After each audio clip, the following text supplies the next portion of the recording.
Let's talk about anger management. What to do as a parent when you are triggered, when you are in fight, flight, or freeze mode, or when you just want to let rip when you're about to lose it. This is unfortunately a scenario that I know all too well. So today I'm going to give you a whole new way at looking at this experience of feeling the rage and feeling the anger bubble up inside you, and what you can do about it so that you can manage this and not be destructive, not say things that you do not mean, not do things that you will regret, but instead start to bring more of the calm and the zen to your day-to-day life with little kids. Hi, I'm Avital. Welcome back to the Parenting Junkie. On this channel and in all my work, I help you with mindset coaching. So how to become the parent that you always wanted to be and that you know you can become. How to love parenting and parent from love. And in my membership, Present Play, I teach parents how to create family bliss. We go through 12 incredible themes. Every single year, we cycle through these themes with thousands of parents around the world in over 73 countries, because parenting is really important. It's really meaningful and it's really, really hard. And we need all the support, tools, lessons, and community that we can get to help us stay on track and become the parents that we want to be. You and I didn't have kids so that we could go through our days feeling burnt out and in survival mode, angry, rageful, even hateful at times. We didn't have kids because of that or for that experience, but sometimes, very often, parenting does become that type of negative experience. Now, I have always been incredibly drawn to peaceful and conscious parenting, teachers, books, ideas. I'm really into it. I love it. The problem is that I have a temper. I am temperamentally quite emotional. I have outbursts. I feel things in quite loud volumes. I am a sensitive person by nature. But over the years, I have learned how to manage these aspects of my personality, how to amplify them and use them for good, but also how to quieten and minimize the aspects that can be destructive in my relationships and in my life and to myself. And the reason I say that is because I often found that when I was listening to teachers that taught incredible things and write incredible books, I felt as though they weren't really talking to me, as though these are people who are just naturally much more peaceful than me, naturally much more mellow, or maybe they have a lot less kind of triggers in their life. Maybe they have fewer children. Maybe they have a simpler life, or just a more chilled temperament, or whatever it was. But it seemed to me like, at least the way it sounded in the books, or maybe it was just my projection, but the way that I understood it, it seemed to me like it was coming easier to them than it was to me. Like they were just naturally less, conflicted people, less emotional people, less angry people. And it made me feel like, as much as I love this whole idea of peaceful parenting, maybe I wasn't cut out for it. Or maybe there was something wrong with me, something broken in me, because I wasn't managing to live up to the standards that were dictated in the book. I wasn't managing to always just breathe my way through getting triggered, or not yell for days on end, or not lose it, not feel angry, not feel that fight, flight, freeze mode rise up in me. So I don't know if you've ever had that experience, or if you've ever had those thoughts like, oh, if someone could see how I'm parenting, they would see that I'm a fraud, that I'm not peaceful, that I'm a bad parent, I'm messing up, I'm yelling at my child, I'm disgracing them or shaming them, I'm blaming them, I'm doing all the things they say not to do in the books, I'm threatening, I'm raising my voice, I'm getting angry the whole time, and I'm somehow an imposter, right? Or I shouldn't be a parent, I shouldn't have been a parent, I'm not cut out for this, that type of thing. I don't know if you've ever had that kind of train of thought, but I certainly have. And that's part of what led me into this field to begin with, to become a mindset coach, because I so very much needed it and continue to need it for myself. So for me, it's not something that comes naturally. And sometimes when I learn from very, very Zen people to whom it simply comes naturally, they're just not as likely to get angry. I find it a little bit alienating or a little bit concerning, as if, well, I can't reach that standard, or that doesn't apply to me, or they're just better people. They're just, they have a better character than I do. So I want to share with you one mindset, and this is part of quite a few videos I've made about anger, about losing it, about how to not lose it, different techniques and different ideas and different mindset shifts that can help you reframe your anger and manage it much better. Because I do think that anger is natural and sometimes inevitable, but I also think it's pretty corrosive to act on anger and to yell and to call our children names or yell out threats or be, explosively angry. It can be a bad experience for kids to grow up like that. And I say that in pain because I know that I have done those things at times and sometimes still do. However, this mindset shift that I want to share with you today has resonated with thousands of my clients, of present play members, and I think it will resonate with you too. And it might be helpful for you in viewing your anger and your rage and what to do when you feel it rise up. So I think sometimes we tend to overcomplicate anger management or anger in general. We tend to get really in the weeds and really down on ourselves, really feel guilty and ashamed about the fact that anger might be triggered within us, that we feel that sense of rage, of frustration, of irritation, of annoyance, or really full-on anger come up. We want to be zen. We want to be chilled. We want to be patient. We want to let things just slide off our backs like water off a duck's back.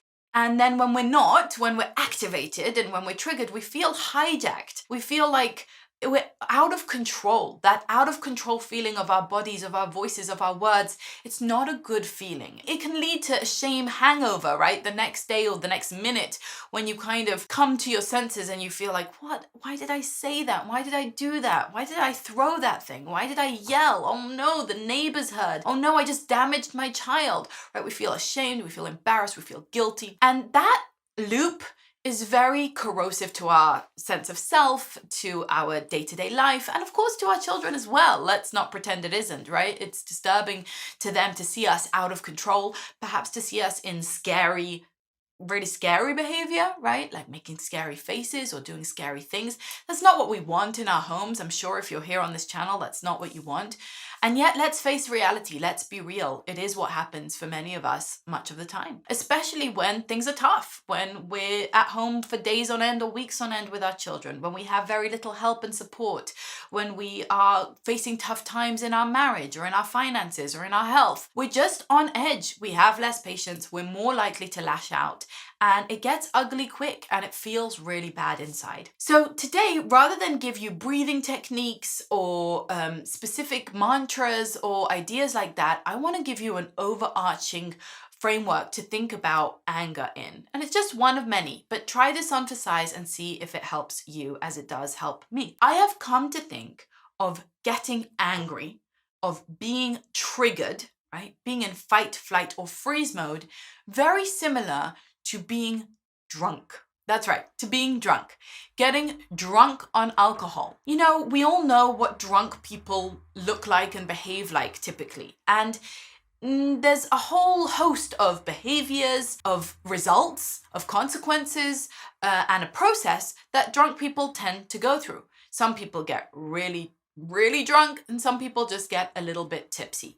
But either way, one of the key aspects of being inebriated is that you have an inhibition of your control centers in your brain, the frontal lobes. The frontal lobes of our brain are in charge of cognition, of thinking, of memory, of judgment, of making common sense, good plans and making good choices. So when we get drunk, the alcohol inhibits that part of our brain, basically puts it to sleep, and it's not in charge anymore. And that's why when you're a little bit tipsy, you feel a bit more relaxed socially, you feel a bit more confident, you're able to, say things you might not otherwise say or get up on stage.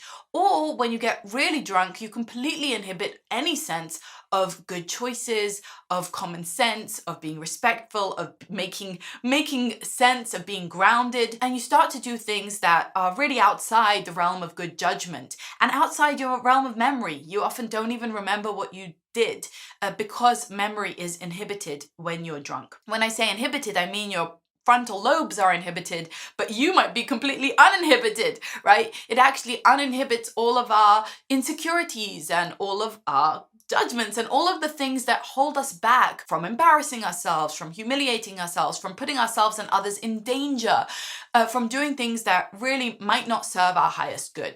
And that's also why people often feel hungover the next day. They feel physically hungover, but they also feel emotionally hungover, right? They just don't know what they did. They don't remember. They have flashbacks and regrets about things they said or calls they placed or, how they ended up feeling and what they ended up doing. And they feel this sense of maybe shame, maybe guilt, maybe just an unease about the way the whole thing went because they lacked control, because they were completely out of control. Now, there's a time and a place for getting drunk, and this isn't about judgment, but the point is that many people do sometimes get drunk.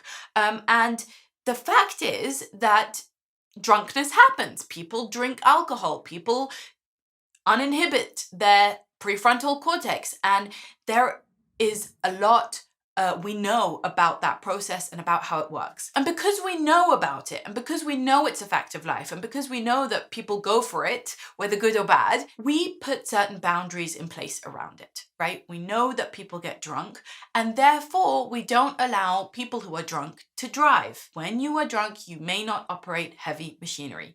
Why? Because we know that your judgment is completely impaired, many of your cognitive processes are impaired, and you will not be able to make good choices and drive safely. And you will be putting yourself and others at grave risk. And that's why when you're drunk, you don't drive. What do you do when you're drunk? Well, hopefully when you're drunk, you wait it out. Right? You wait to get sober before you sign a contract or before you do any big things that are going to make a big difference to your life or before you do things that might endanger others, right? When you're drunk, you need to be in a place and wait it out, right? In a safe environment that's not going to allow you to harm yourself or others. Now, I'm not a brain scientist, so I can't make these comparisons on a highly scientific level, but we do know that when we get triggered, we go into fight, flight, or freeze mode, right? We basically suppress our prefrontal cortex. We suppress thinking, cognition, anything that involves making long-term processed thoughts and decisions. We can't really make choices. We're in more of an instinctive mode. And that's because flight,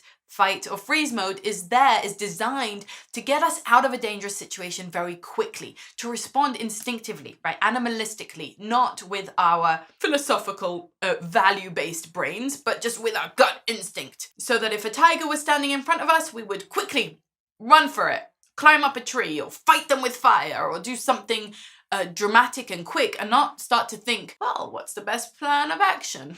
What are the pros and cons? We don't have time for that when we're triggered. We have to quickly react, not respond. When you get angry, what's happening is that your body is perceiving your child, for example, like a tiger, and you're reacting, and you're like, I'm gonna teach that child a lesson. I'm gonna hit them. I'm gonna throw something. I'm gonna yell. I need to let off steam. And you suddenly have this very big urge to be reactive, and that's your body trying to protect you. Unfortunately, it's misguided protection because, of course, your child is not a danger. And of course, you don't want to take those actions. If your prefrontal cortex was engaged, you would say, no, I don't want to yell. I don't want to be punitive. I don't want to hit. These aren't things I want to do. And you would be able to control your actions and be able to make wise, grounded choices. But because you're triggered, you can't do that. Your body's taking over. And you know this is happening because you start to feel a physical reaction to the situation. You start to feel your heart beating faster. Maybe you get sweaty, you get flushed, your fists start to form, ready for a fight. Maybe you start to retreat from the room, like going into your shell. That's the flight or the freeze mode, right? Where you're just paralyzed, where you just can't think. Maybe you start to raise your voice. Maybe you start to make faces and really think of yourself like a cat, a cat that's trying to make themselves seem bigger and their hair stands on end and they show their teeth and their eyes and they try to seem very threatening. And that's because they feel threatened and they need to now project strength onto their perceived opponent. And so that's what's happening for us. Now, that is very similar to getting drunk in the sense that your prefrontal cortex is not online. Instead, your amygdala is firing. And that's that prehistoric part of your brain that coordinates responses to things in your environment, things that trigger emotional responses. That prefrontal cortex is where we think about things, where we plan protocols and procedures and make logical sense. And the amygdala is making emotional sense. I feel in danger, so I'm quickly going to, like, my hair is going to stand on end and my nails are going to be exposed and I'm going to react. It's not me sitting here thinking, my child's misbehaving. I don't like this. I need to think of a way to show them that and to set a clear boundary. I'm not zen. I'm not calm. I'm reactive, right? So if you think about it a bit like getting drunk, what's the key thing when someone's drunk? The key thing is that they shouldn't make any grand gestures, right? They shouldn't make any grand decisions. They shouldn't do anything that endangers them or others, and they need to wait it out. It will pass. They will sober up. And there are some things they could do maybe to help themselves sober up quicker, sure. But ultimately, it's a function of time.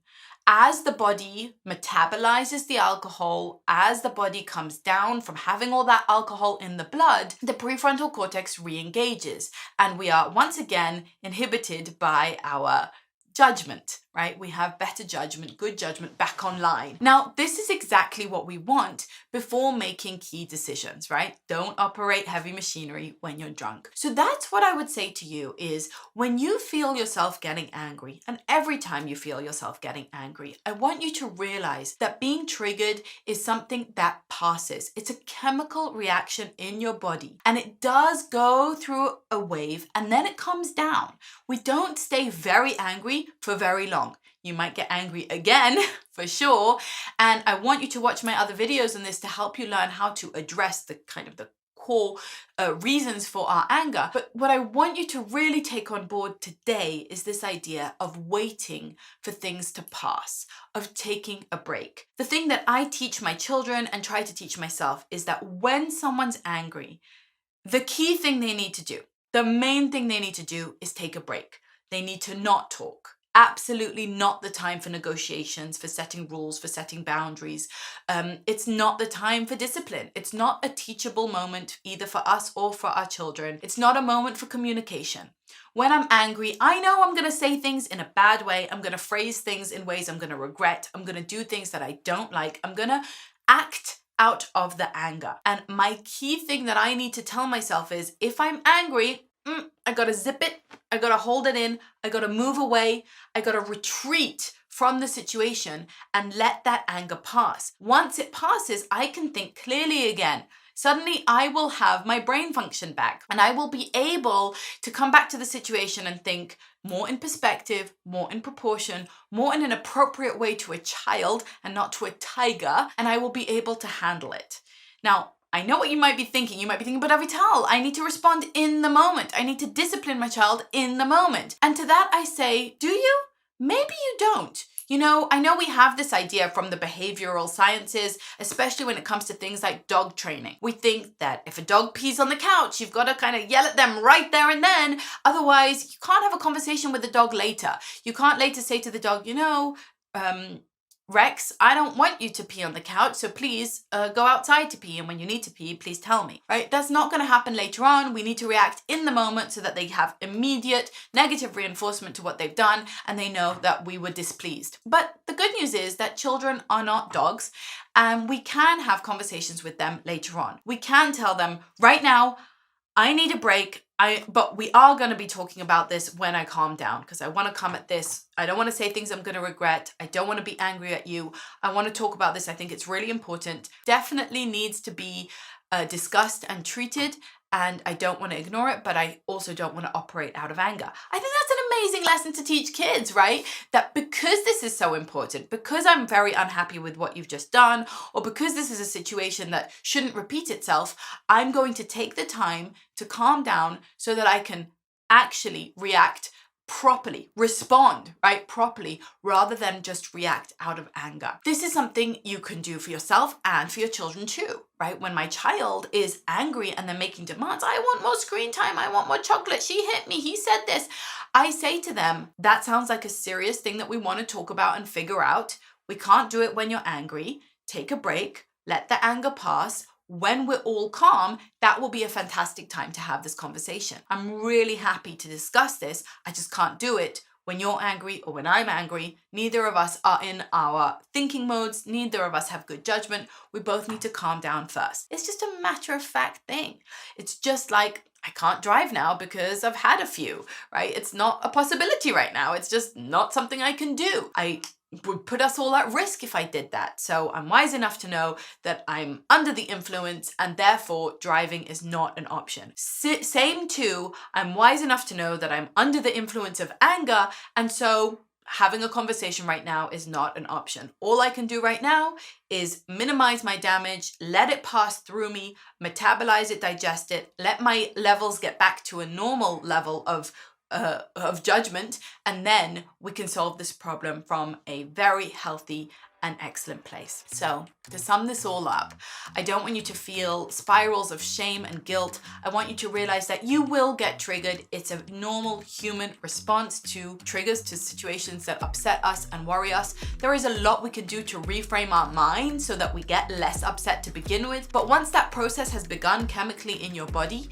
and your amygdala is now firing and your prefrontal cortex is offline, the best thing that you can do is to wait it out. And you need to remind yourself that all you need to do is zip. I know that's easier said than done, but it is possible and you can do it. You can tell yourself, I'm not in a position to drive right now. I'm not in a position to talk right now. I love you dearly. Let's put on music. And when I'm calm, we will discuss this. If this was helpful for you, let me know in the comments below. I love to hear from you guys. Please hit the subscribe button and the notification bell. And don't forget to hit that thumbs up so that the YouTube algorithms can help us reach more parents who need this type of content. And don't forget to go on over to presentplay.com where you can sign up for the waitlist. Present Play is an online membership with thousands of parents all over the world, all working towards creating family bliss. I will guide you through the priorities, exactly what you need to establish in your home so that you can love parenting and parent from love and really stave off that burnout.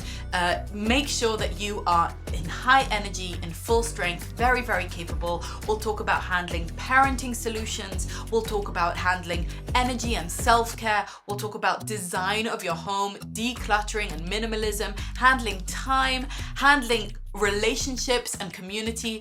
There is so much in Present Play for you to discover. I can't wait to welcome you in, hopefully in April, but it only opens once a year, so do make sure that you're on that wait list so that we can welcome you in. So much love to you and namaste.